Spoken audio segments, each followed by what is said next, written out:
Olá, seja muito bem-vindo ao Jornal Neljus, um jornal que é feito por professores que comentam matérias que foram pauta da mídia especializada durante a semana.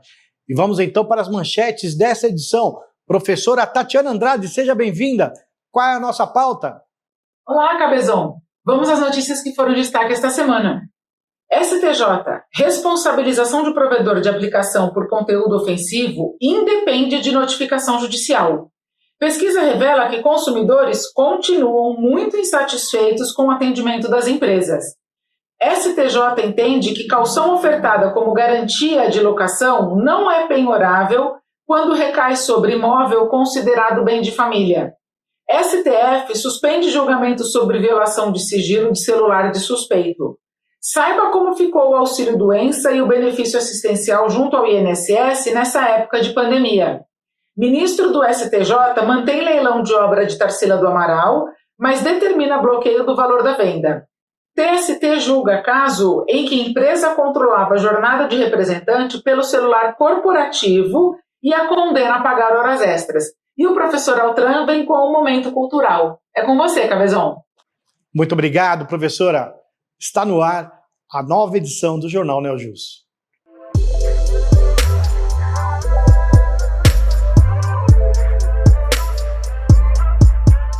O Superior Tribunal de Justiça decidiu que o provedor de dados não precisa ser intimado para que seja responsabilizado por conteúdo ofensivo.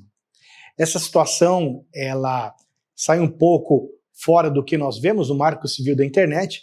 Não se trata ainda do julgamento sobre a constitucionalidade ou não do artigo 19, mas ela traz um aspecto muito interessante que será comentado pela professora Rúbia Ferrão. Professora Rúbia Ferrão, seja muito bem-vinda. O Marco Civil da Internet, que é a Lei 12965 de 2014, veio para disciplinar essa questão relacionada à responsabilidade civil do provedor de aplicação pelo conteúdo gerado por terceiros. Então, antes dessa norma, qual que era o entendimento que prevalecia? Que se a vítima de um conteúdo ofensivo numa rede social, por exemplo, notificasse o provedor responsável para que ele removesse aquele conteúdo e o provedor permanecesse inerte, ele passava a responder em conjunto com o infrator. Após o Marco Civil da Internet, entendeu-se que o provedor só está obrigado a remover extrajudicialmente conteúdos relacionados à nudez ou cenas de sexo, justamente com o intuito de assegurar a liberdade de expressão.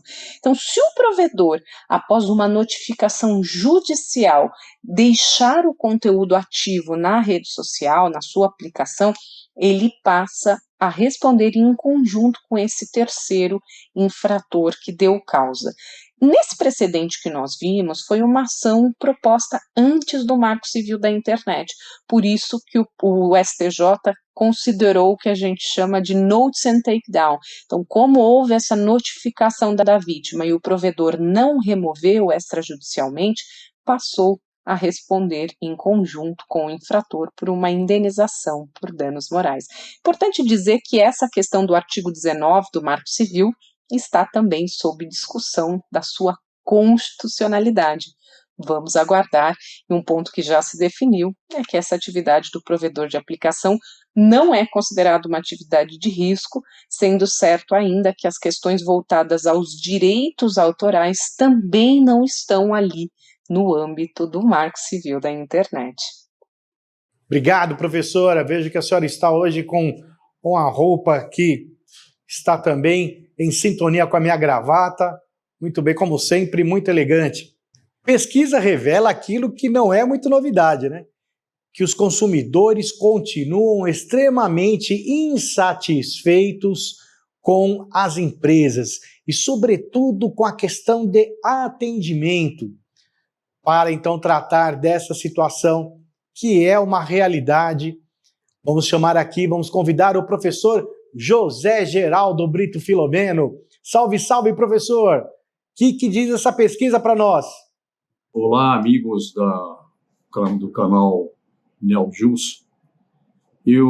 Hoje eu não vou comentar nenhum julgado Eu vou comentar uma pesquisa que acaba de ser feita por uma empresa chamada Hibu Grain, que congrega algumas das principais empresas aqui do Brasil e de outros países, né?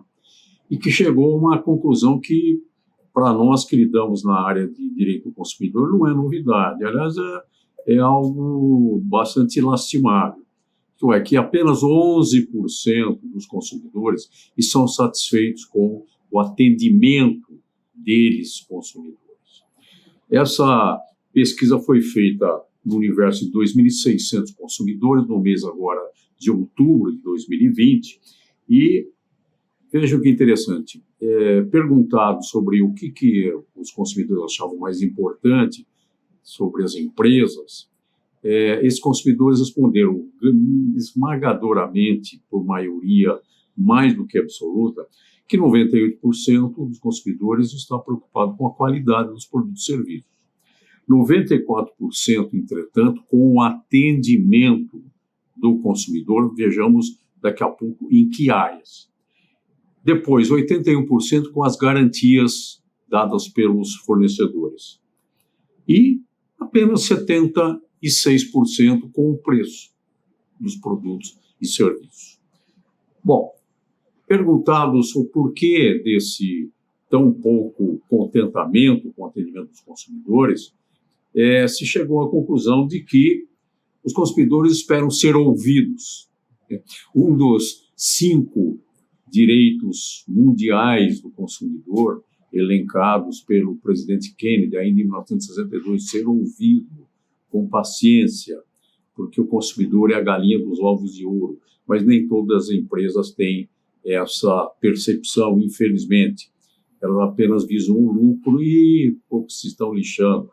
Eu que integro o Conselho Consultivo da ABRAREC, que é exatamente a Associação Brasileira das Empresas, que trata o relacionamento entre consumidores e fornecedores, eu sempre bato nessa tecla, né? A água mole em pedra dura, tanto e bata até que fura, mas está difícil de furar essa pedra, porque muitos fornecedores, é claro, que atendem às recomendações, mas outros não. Então, primeiro, ouvir. Depois, agilidade na resolução dos problemas. Eu comprei um produto que está com problema e tal, o artigo 18 do código diz que eu tenho 30 dias e tal. O mínimo de tempo possível do atendimento das reclamações. Outra queixa, a grosseria, ou então nem isso, mas a ignorância do atendente, do telemarketing, ou do saque, ou da ouvidoria, que usa aquela expressão, vou estar passando o seu problema para o meu superintendente, porque, na verdade, a grande maioria das empresas contrata empresas terceirizadas, e não empresas ou melhor, consultorias de consumidor, dentro das próprias empresas. Ora, se vão contratar fora das empresas, então que esse pessoal seja devidamente treinado com noções básicas de atendimento, de relações com o consumidor, com o próprio Código de Defesa do Consumidor. Ora, isso é importantíssimo, né? Hoje se fala muito em compliance e defesa do consumidor, isto é, fala-se muito na obediência ao Código do Consumidor e às outras leis de defesa do consumidor, o que é tão óbvio que não precisaria nem a gente estar aqui falando sobre isso, não é? Isso porque leva à chamada fidelidade, não é? O Philip Kotler dizia que um consumidor insatisfeito há 40, 50 anos atrás, quando a comunicação era boca a boca ou os meios de comunicação eram muito restritos, né? Um consumidor insatisfeito fazia outros 9 insatisfeitos. Hoje, com as redes sociais, são milhares ou, quiçá, milhões. Portanto, fica aqui esse nosso registro por hoje. Muito obrigado pela sua atenção. Professor Filomeno, muito obrigado pela participação. Aliás, o professor Filomeno ele fez uma retrospectiva de 2020 sob a ótica consumerista. Não percam, porque logo vamos colocar no ar para todos vocês, ok? O STJ proferiu uma decisão que deu o que falar. Trata-se de uma situação de locação de imóvel residencial que teve como garantia, ali como caução, um imóvel. E aí o aluguel não foi pago e foi então executada a garantia. O STJ entendeu que, em virtude desse imóvel que foi dado como caução ser um bem de família, ele é um bem impenhorável. Essa decisão acabou chamando a atenção, até porque nós já temos vários tribunais, a exemplo do Tribunal de Justiça de São Paulo, que tem esse entendimento já sedimentado. E aí, então, nós vamos convidar a professora Carla Matucci Borba Serafim para trazer mais detalhes sobre essa decisão polêmica. Professora Carla, seja bem-vinda. Olá, estamos aqui para falar de uma decisão que foi proferida no âmbito do STJ, que contrariou o entendimento do Tribunal de Justiça de São Paulo. Se não, vejamos do que se trata. Temos 3 circunstâncias: a lei de locação, a garantia da lei de locação e a lei do bem de família, a 8.009/90. Nesse sentido, foi realizado, em breve sim, um contrato de locação que teve por garantia a caução um bem imóvel. Quando, do término da locação, foi aferido um débito e, ao ser acionado o caucionante, esse alegou em sede de defesa que o bem se tratava de um bem de família e comprovou a residência, a moradia da família. O Tribunal de Justiça de São Paulo deu pelo não provimento do recurso, né? Dizendo que, olha, já é uma garantia, essa garantia é uma caução, a caução equivale à hipoteca e estaria dentro do âmbito da excepcionalidade do artigo 3º da Lei de Bem de Família, 8.009/90. No STJ, o entendimento foi totalmente diverso, dizendo o quê? Que no artigo 3º da Lei de Bem de Família, 8.009/90, diz que a exceção é a fiança, quando o imóvel for dado em garantia sob a espécie fiança, e não diz caução. E se a gente pensar que teria lá uma exceção também no inciso correspondente referente à hipoteca, essa hipoteca é o termo estrito da hipoteca para o financiamento e garantia do próprio bem, e não em caráter extensivo para albergar a hipótese da caução com equivalência em hipoteca.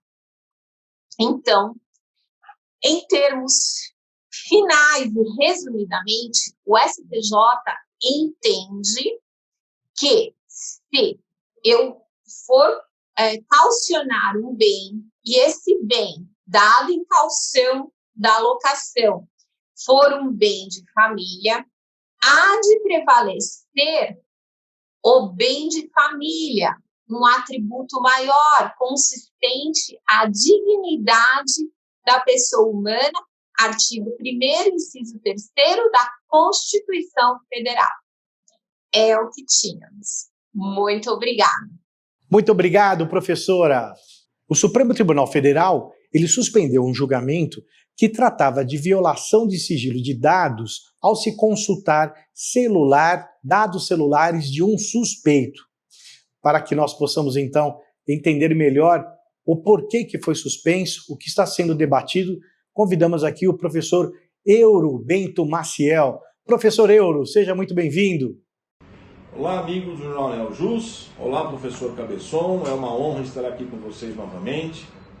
E hoje eu trago aqui um assunto, no meu modesto sentido, muito interessante.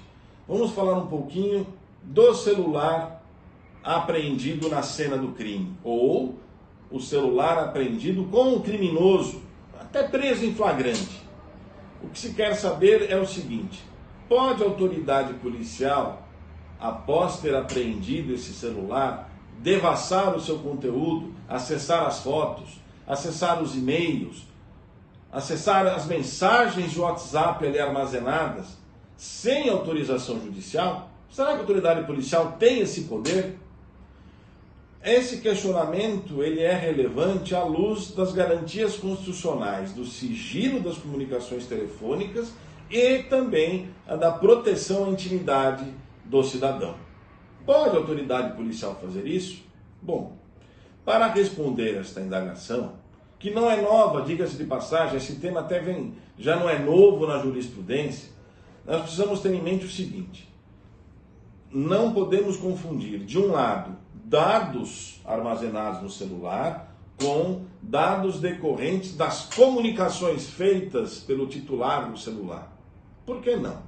A jurisprudência, de uma certa forma, sempre se orientou no seguinte sentido: os dados armazenados no celular, agenda telefônica, ligações feitas e recebidas pelo titular da linha, essas informações não dependeriam de autorização judicial para serem acessadas pela autoridade policial. Ao passo que WhatsApp, e-mails, a própria conversa em si, dados do Telegram, por exemplo, que são dados de comunicações, esses sim precisariam de autorização judicial para serem acessados pela autoridade policial.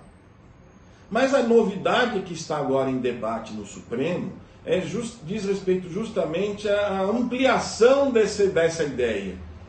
Qual seja, será aqueles dados armazenados no celular, segundo uma nova corrente que vem sendo adotada pelo Supremo, e ainda será resolvida essa questão, também integrariam o direito à intimidade, não poderiam ser acessados pela autoridade policial sem autorização judicial. Esse debate, atualmente, está sendo feito no agravo em recurso extraordinário número 104-2075. Por enquanto, nós temos um voto do relator, ministro Dias Toffoli, pela permissão do acesso a esses dados. E de outro, temos um voto do ministro Gilmar Mendes pela proibição do acesso a esses dados sem autorização judicial. A questão está na mesa, amigos. Espero que o Supremo adote a posição que melhor proteja as nossas garantias constitucionais. Muito obrigado. Muito obrigado, professor Euro.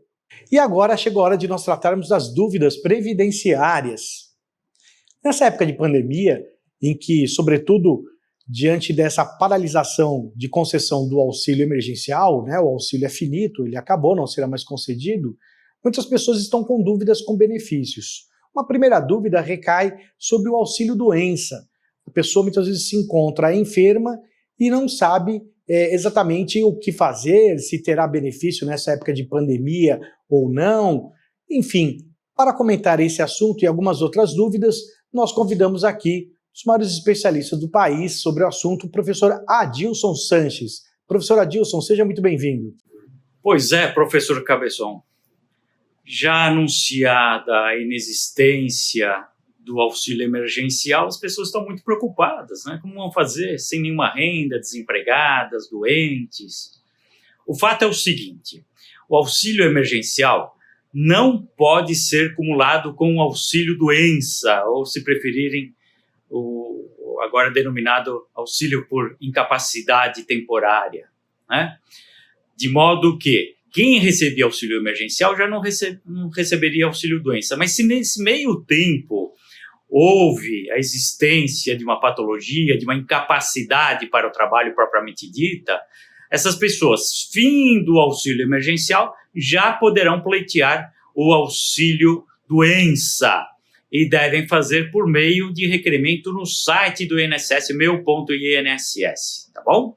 É o que resta fazer em busca de um mínimo existencial, não é verdade?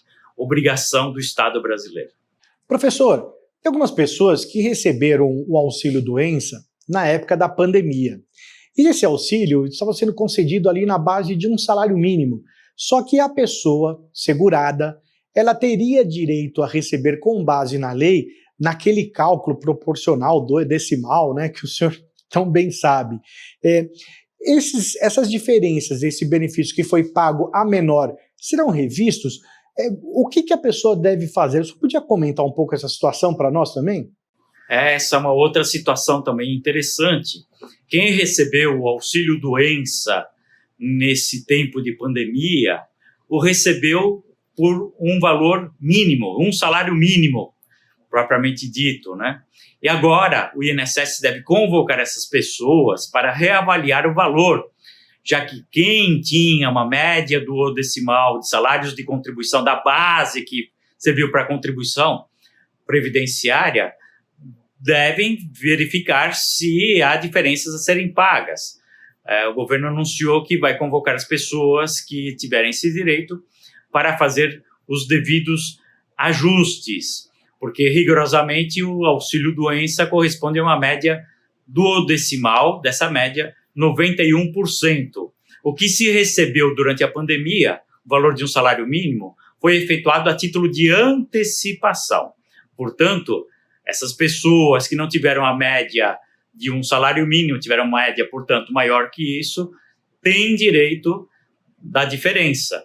Se eventualmente isso não ocorrer por convocação, podem fazer o requerimento administrativamente e até mesmo, se for o caso, ingressar com ação judicial. A propósito, professor, e esses auxílios doença, esses benefícios, eles podem ser mantidos? Outra questão importante também, professor Cabeçon, é justamente a colocada, né? As pessoas pensam que não vão ter mais direito ao auxílio-doença. Na verdade, aqueles valores pagos durante a pandemia foram por prazo determinado, por um prazo fixado. E isso não afasta o direito de ter o auxílio-doença mantido, ou um novo requerimento, ou por meio de prorrogação. A diferença é que agora as pessoas devem se sujeitar a uma perícia médica da parte do próprio INSS, o que não ocorreu durante a pandemia, que bastava a apresentação de um atestado médico de afastamento, né, com os requisitos lá previstos em ato interno, e ponto final. Agora não, agora podem continuar a receber auxílio-doença, podem fazer um requerimento, esse benefício pode, inclusive, ser concedido por mais de 60 dias, dependendo da avaliação médica pericial. Professor, uma outra particularidade, quem recebia aquele benefício assistencial, né, o LOAS, né, tem pessoas que chamam de benefício de prestação continuada, elas têm direito a continuar recebendo? Como que fica essa situação especificamente?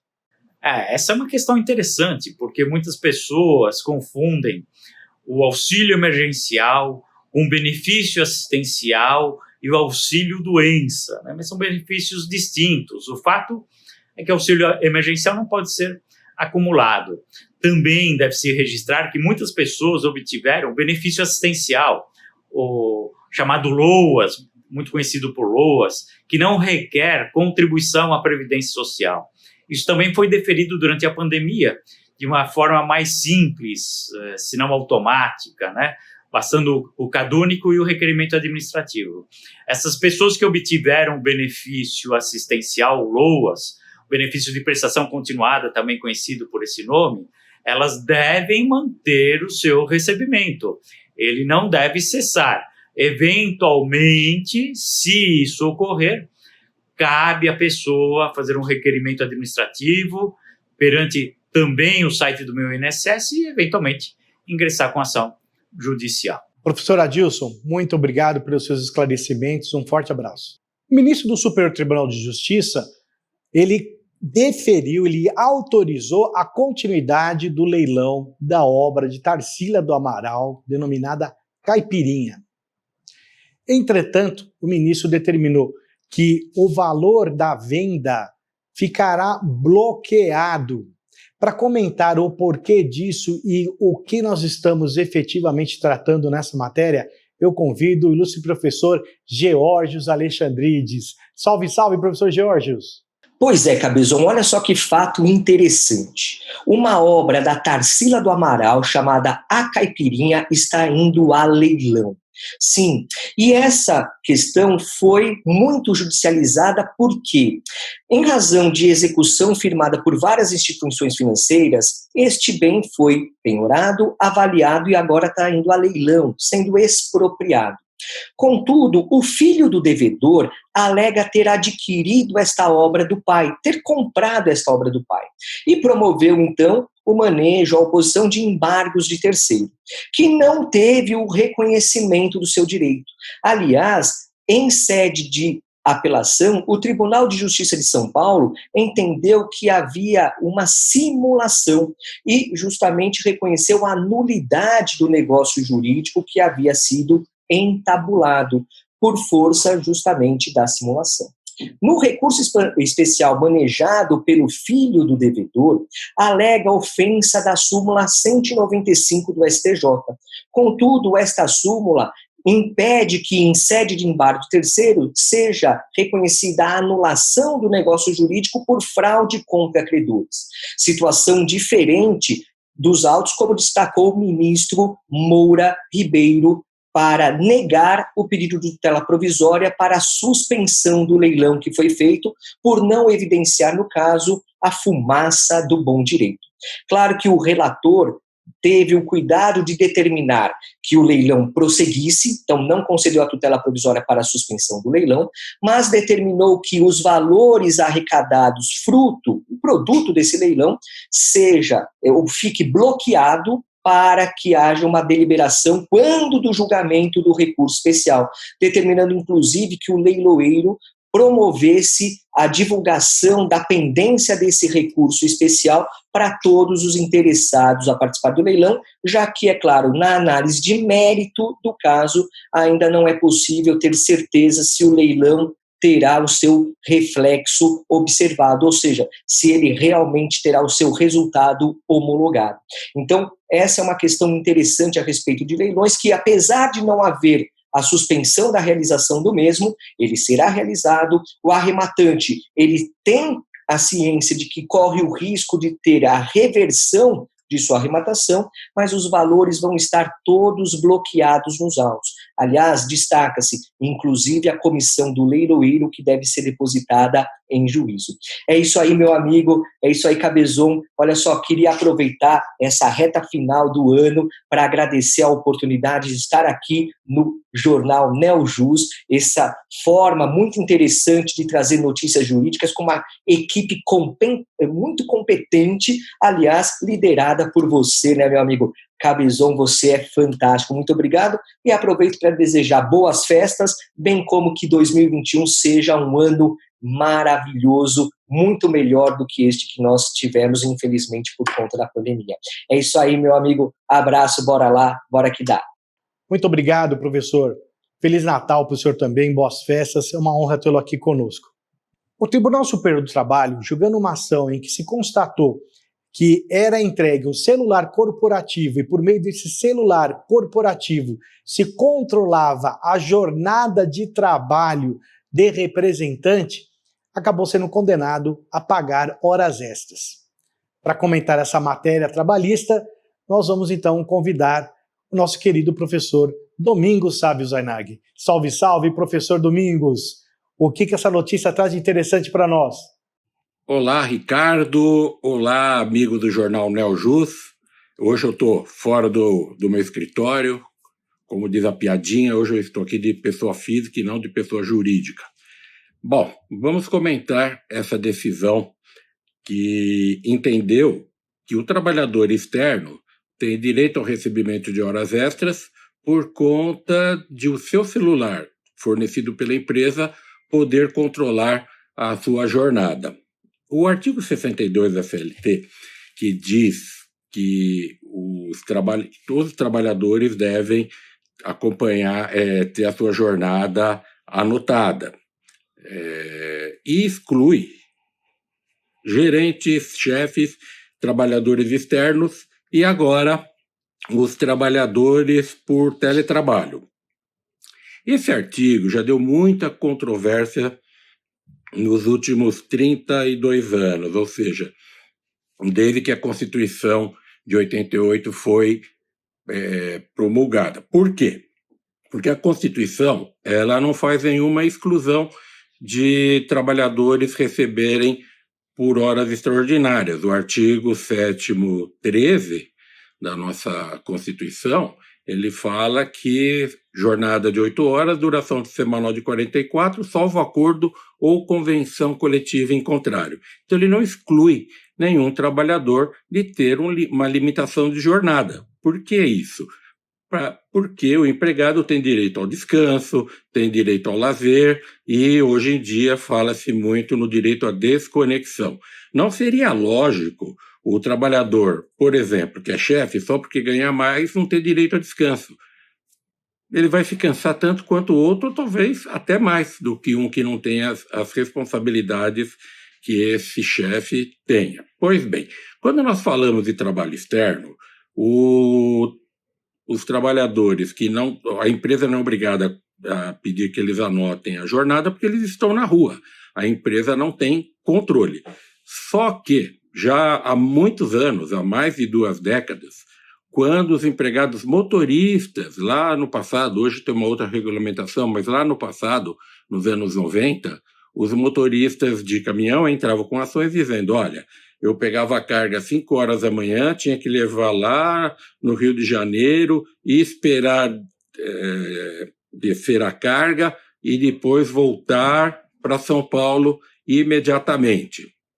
Aí as empresas diziam, não, ele não controlava a jornada, ele fez porque quis. Ele poderia ter voltado, poderia ter dormido. Só que aí a justiça começou a entender que a prova testemunhal, ou seja, o ajudante desse motorista vai e diz, não, a gente trabalhou direto. Teve horário de almoço? Não, nós paramos um restaurante de estrada, comemos um lanche muito rapidamente e seguimos viagem. Vocês pararam de trabalhar depois de quanto tempo desde que saiu de São Paulo? Olha, sei lá, nós tivemos vou chutar aqui, 12, 13 horas de trabalho. E a justiça reconhecia. Muitos devem se lembrar do tacógrafo, que marcava os horários dos motoristas, e isso era usado contra a própria empresa. Hoje isso está superado e estamos vivendo uma nova era. O trabalhador que é controlado por celular também vai conseguir comprovar a sua jornada. Mas a coisa é simples. Não quer pagar as horas extras? Não dê o celular para o empregado e não exija que ele trabalhe mais de 8 horas. Ah, eu quero que ele trabalhe mais de 8 horas. Simples também, paga hora extra. Tá bom? Um abraço a todos, como é o nosso último programa do ano. Quero desejar a todos que nos acompanham, a você, Ricardo Cabezon, um bom Natal, um feliz Ano Novo e no próximo ano estaremos juntos, se Deus quiser. Professor Domingos, muito obrigado pelas felicitações. É o que eu também vos desejo em sincera reciprocidade e espero que estejamos sempre unidos, o time todo. Muito obrigado. E vamos agora para o nosso momento cultural com o professor José Augusto Altran.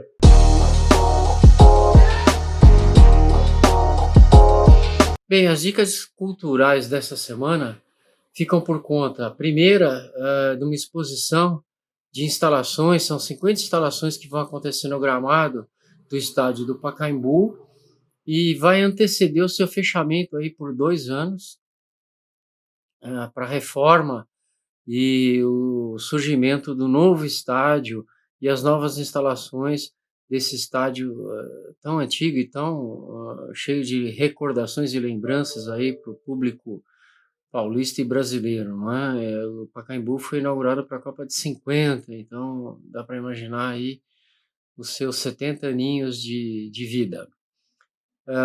O outro evento que vai estar acontecendo em dezembro é a exposição virtual do Leonardo da Vinci, né? 500 anos de um gênio.